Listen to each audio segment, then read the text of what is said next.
আসসালামু আলাইকুম এভরিওয়ান, আশা করি সবাই ভালো আছেন। আপনাদের সামনে আজকে আরেকটি কেক মেকিং ভিডিও নিয়ে এসেছি। এই একটি ভিডিওতেই আমি কেক বেকিং প্লাস ডেকোরেশন সব কিছু ডিটেলসে দেখিয়ে দেওয়ার ট্রাই করব। আশা করি আপনারা সম্পূর্ণ ভিডিওটি না টেনে পুরোটা দেখবেন। কিছু ইজি ট্রিক্স অবলম্বন করে আপনারাও ঘরে বসেই বানিয়ে ফেলতে পারেন দোকানের মতো টেস্টি কেক। তো শুরু করছি আমাদের আজকের ভিডিও। আজকে আমি 1 পাউন্ডের একটি কেক মেক করব। তো অ্যাট ফার্স্ট আমরা 2টি মিডিয়াম তাপমাত্রার মাঝারি সাইজের ডিম নিয়ে নিব। অবশ্যই খেয়াল রাখবেন যেন ডিমগুলো ঠান্ডা না থাকে। আপনারা কেক বানানোর ঠিক 1 আওয়ার আগে ডিমগুলো বাইরে বের করে রাখবেন। তারপর আমি ডিমগুলো ভেঙে ডিমের সাদা অংশ এবং ডিমের কুসুম আলাদা করে নিচ্ছি। 1 পাউন্ড কেকের জন্য এখানে আমি হাফ কাপ চিনি নিয়ে নিচ্ছি। তারপর একটি বিটারের সাহায্যে আমরা ডিমের সাদা অংশটি ফোম করে নেব এবং মাঝে মাঝে একটু একটু করে চিনি অ্যাড করে নেব। চিনিটা মূলত আপনারা নিজেদের টেস্ট বাড অনুযায়ী ইউজ করবেন। কেউ কেউ চিনি বেশি খায় এবং কেউ কেউ চিনি কম খায়, সেই অনুযায়ী আপনারা চিনিটা ব্যবহার করবেন। এই যে দেখুন, এখানে আমাদের ফোমটি হয়ে গিয়েছে এবং ফোমটি দেখতে ঠিক এরকম হবে। তারপর এখানে আমরা 1 টেবিলস্পুন ভ্যানিলা পাউডার ইউজ করছি। আপনারা চাইলে ভ্যানিলা এসেন্সও ইউজ করতে পারেন। তারপর এটি আলতো হাতে মিশিয়ে নিব। এ পর্যায়ে বিটার মেশিনটা না ইউজ করাই বেটার। তারপর এখানে আমরা 2 টেবিলস্পুন রেগুলার ইউজের সয়াবিন তেল দিয়ে দিচ্ছি। এখানে আপনারা যতগুলো ডিমের কেক বানাবেন তত টেবিলস্পুন চামচ তেল দিবেন। তারপর বিটার মেশিনের সাহায্যে এটি আমরা ভালোভাবে মিশিয়ে নিব। অবশ্যই খেয়াল রাখবেন বিটারের স্পিড যেন কোনোভাবেই 2-এর উপর না ওঠে। বেশি স্পিডে বিট করতে গেলে কিন্তু আমাদের ফোমটি নষ্ট হয়ে যাবে। এবং এরপর আমরা ডিমের কুসুমটি মিশিয়ে নিচ্ছি এবং বিটারের সাহায্যে এটি ভালোভাবে মিক্স করে নিচ্ছি।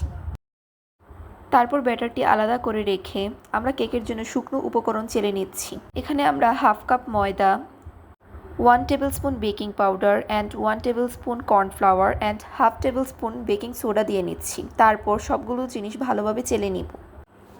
তারপর ব্যাটারের সাথে আমরা শুকনো উপকরণগুলো অ্যাড করে নিব এবং আলতো হাতে আস্তে আস্তে মিশিয়ে নিব।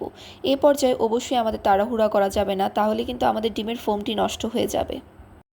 এই যে এখানে আমি সকল শুকনো উপকরণগুলো ব্যাটারের সাথে ভালোভাবে মিশিয়ে নিয়েছি। তারপর 1 পাউন্ডের একটি মোল্ডে আমরা বাটার পেপার বিছিয়ে নিচ্ছি। আপনারা চাইলে যে কোনো সাদা কাগজও বিছিয়ে নিতে পারেন। তারপর সম্পূর্ণ ব্যাটারটি এর মধ্যে ঢেলে নিচ্ছি। কেকের মোল্ডটি ভালোভাবে ঝাঁকিয়ে অবশ্যই উপরে ব্যাটারটি সমান করে নিব। আজকের কেকটি যেহেতু আমি চুলায় বেক করছি, তাই একটি বড় পাতিলের মধ্যে একটি স্ট্যান্ড বসিয়ে দিব এবং খুবই কেয়ারফুলি কেকের মোল্ডটি পাতিলের ভিতর দিয়ে দিব। চুলার আঁচটা অবশ্যই আমরা মিডিয়াম লোতে রাখবো। তারপর আমরা কেকের জন্য ক্রিম মেক করে নিব। আজকে আমি এখানে ভিভো ব্র্যান্ডের ক্রিমটা ইউজ করছি। আজকের কেকটির জন্য আমার মোট হাফ কাপ ক্রিম লেগেছে। এখন এতে আমরা 3 টেবিলস্পুন চিনি দিয়ে দিচ্ছি। আমরা চিনি একটু কমই ইউজ করব, কারণ এগুলা ক্রিমে আগে থেকেই চিনি দেওয়া থাকে। এখন একটি বিটারের সাহায্যে আমরা ক্রিমটি বিট করে নিব সেট না হওয়া পর্যন্ত। এখানে বিটারের স্পিড আমরা 2-এর মধ্যে রাখার চেষ্টা করব। এই যে এখানে আমার ক্রিমটি প্রায় হয়ে গিয়েছে। দেখুন, বোলটি উপর করলেও কিন্তু ক্রিমটি নিচে পড়ছে না। দ্যাট মিন্স আমাদের ক্রিমটি ভালোভাবে পারফেক্ট হয়েছে। এখানে আমার কেকটি ভালোভাবে বেক হয়ে গিয়েছে। আমি চুলা থেকে চেক করে কেকটি তুলে নিয়েছি। আপনারা যে কোনো একটি ঝাড়ুশলা বা টুথপিক কেকের মধ্যে দিয়ে কেকটি চেক করতে পারেন। যদি ঝাড়ুশলা বা টুথপিকের সাথে কোনো কাঁচা ব্যাটার না লেগে থাকে, দ্যাট মিন্স আপনাদের কেকটি ভালোভাবে বেক হয়ে গিয়েছে। তারপর একটি ছুরির সাহায্যে কেকের আশপাশ ভালোভাবে ছাড়িয়ে নিচ্ছি। তারপর একটি কেক বোর্ডের মধ্যে আমরা কেকটি উল্টিয়ে নিচ্ছি এবং কেকের উপর থেকে বাটার পেপারটি উঠিয়ে নিচ্ছি। দেখুন আমাদের কেকটি কী পরিমাণ সফট হয়েছে। তারপর একটি ছুরির সাহায্যে কেকটি আমরা 3টি পার্টে ভাগ করে নিচ্ছি এবং খেয়াল রাখতে হবে কেকের প্রতিটি পার্ট যেন একদম সমান হয়। এই যে এখানে আমার কেকটি 3টি পার্টে কাটা হয়ে গিয়েছে এবং প্রতিটা পার্ট একদম সমান হয়েছে। তারপর কেকের জন্য এখানে আমি সুগার সিরাপ বানিয়ে নিচ্ছি। এখানে আমরা 2 টেবিলস্পুন চিনি এবং পরিমাণ মতো পানি দিয়ে এটি ভালোভাবে মিশিয়ে নিব। কেকের প্রতিটা পার্টে এই সুগার সিরাপটি আমাদের ইউজ করতে হবে কেকটি সফট রাখার জন্য। তারপর আমরা যে কোনো শেপের কেকের একটি বোর্ড নিয়ে নিব এবং কেকের ঠিক মাঝ বরাবর সামান্য একটু ক্রিম দিয়ে নিব যেন কেকটি কেকের বোর্ডের সাথে স্টেবল থাকে। তারপর এর মধ্যে কেকের একটি পার্ট বসিয়ে দিব এবং উপর দিয়ে পরিমাণ মতো সুগার সিরাপ দিয়ে নিব। সুগার সিরাপটা আমাদের এভাবে দিতে হবে যেন কেকের প্রতিটা পার্টে সুগার সিরাপ লাগে। তারপর আমরা কেকের ক্রিম দিয়ে কেকের পার্টটি ভালোভাবে কভার করে নিচ্ছি। একটি প্যালেট নাইফের সাহায্যে আমরা কেকের ক্রিমটি কেকের উপর দিয়ে দিব। আপনারা যে কোনো সুপার শপে এই প্যালেট নাইফটি পেয়ে যাবেন। আপনারা অবশ্যই চেষ্টা করবেন যেন কেকের ক্রিম দেওয়ার জন্য অবশ্যই প্যালেট নাইফটা ইউজ করতে পারেন, তাহলে কেকের ডেকোরেশন খুবই সুন্দর হবে। এভাবে আমরা কেকের প্রতিটি পার্ট দিয়ে সর্বপ্রথম সুগার সিরাপ এবং পরে ক্রিম দিয়ে ভালোভাবে কেকটি কভার করে নিব।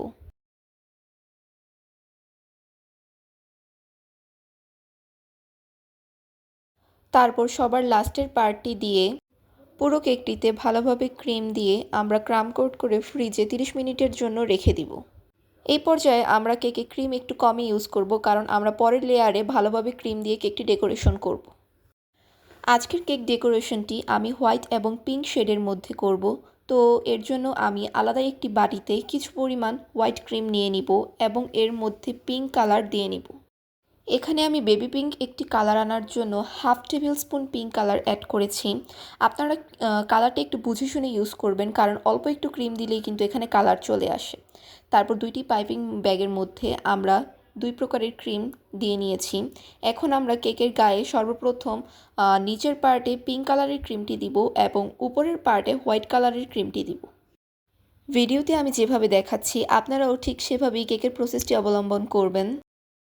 তারপর কেকের উপরেও আমরা ভালোভাবে পরিমাণ মতো ক্রিম দিয়ে নিচ্ছি এবং একটি প্যালেট নাইফের সাহায্যে সর্বপ্রথম পাশের ক্রিমগুলো ভালোভাবে মিশিয়ে নিব। এবং এই কাজটি আমাদের খুবই আলতো হাতে করতে হবে, বেশি প্রেশার ক্রিয়েট করা যাবে না। কেকের ফিনিশিংটা আমাদের খুবই ভালোভাবে দেওয়ার ট্রাই করতে হবে, কারণ আমাদের এই কেকের ফিনিশিংয়ের উপরই কেকের সকল সৌন্দর্য নির্ভর করে। ভিডিওতে দেখানোর নিয়ম অনুযায়ী আপনারাও ঠিক এভাবেই কেকের ফিনিশিংটি করে নেবেন। আপনারা যত কেক মেক করবেন, যত প্র্যাকটিস করবেন, আপনাদের হাতের ফিনিশিংও ততই ভালো হবে। এই যে এখানে আমার কেকের ফিনিশিংটি দেওয়া হয়ে গিয়েছে। তারপর আমরা প্যালেট নাইফের মধ্যে অল্প পরিমাণে পিঙ্ক কালার নিয়ে উপর দিয়ে একটু ডিজাইন করে নিচ্ছি। ভিডিওতে দেখানোর নিয়ম অনুযায়ী আপনারাও এভাবে ডিজাইন করে নিতে পারেন। তারপর আমি কেক ডেকোরেশনের জন্য এখানে একটি নজল নিয়ে নিচ্ছি। আপনারা এখানে যে কোনো নজল ইউজ করতে পারেন, আপনাদের পছন্দ অনুযায়ী আপনারা এখানে নজলটি ইউজ করবেন। তারপর নজলের উপর হালকা প্রেসার দিয়ে এখানে আমরা ফ্লাওয়ার মেক করে নিচ্ছি।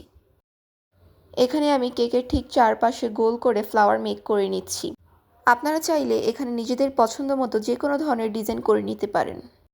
আজকে আমি ভিডিওতে যে ডিজাইনটি করছি সেটি আপনারা কম বেশি সবাই ট্রাই করতে পারবেন। তারপর আমরা আরেকটি স্টার নজেল নিয়ে এতে ক্রিম ভরে নিয়ে কেকের নিচে বর্ডার ডিজাইন করে নিচ্ছি। আপনারা অবশ্যই চেষ্টা করবেন যেন কেকের বর্ডারটি ভালোভাবে ডিজাইন করতে পারেন, কারণ কেকের বর্ডারের উপরই কেকের আসল সৌন্দর্য নির্ভর করে। এই যে এখানে আমার কেকের বর্ডারটিও ভালোভাবে ডিজাইন হয়ে গিয়েছে। তারপর আমরা কিছু হোয়াইট চকলেট নিয়ে নিব এবং সেগুলো কেকের উপরে দিয়ে নিব, তাহলে আমাদের কেকটি দেখতে আরও বেশি সুন্দর লাগবে। এই হোয়াইট চকলেটগুলো আপনারা যে কোনো সুপার শপে খুব ইজিলি পেয়ে যাবেন। ব্যাস তৈরি হয়ে গেল আমাদের কেকের ডেকোরেশন। এখানে আপনাদের আমি কেকটি কেটে দেখিয়ে দিচ্ছি। দেখুন, খুব ইজি ওয়েতেই কিন্তু ঘরেই তৈরি হয়ে গিয়েছে আমাদের বেকারি স্টাইলের কেক। আমরা যদি নিজেরাই কেক বেক করতে পারি তাহলে আমাদের আর দোকানের কিনা আনহাইজেনিক কেক খাওয়া লাগবে না এবং নিজেদের স্পেশাল ডেতে আমরা নিজেরাই কেক বেক করতে পারবো। দেখুন আমাদের কেকের স্লাইসটি কত সফট হয়েছে এবং কেকের প্রতিটা পার্ট কত ভালোভাবে বোঝা যাচ্ছে। যদি আপনাদের কাছে আমার আজকের ভিডিওটি ভালো লেগে থাকে তাহলে অবশ্যই একটা লাইক, শেয়ার এবং সাবস্ক্রাইব করে দিবেন। সবার কাছ থেকে বিদায় নিয়ে আমার আজকের রেসিপিটি এখানেই শেষ করছি। সবাই ভালো থাকবেন। আল্লাহ হাফিজ। আসসালামু আলাইকুম।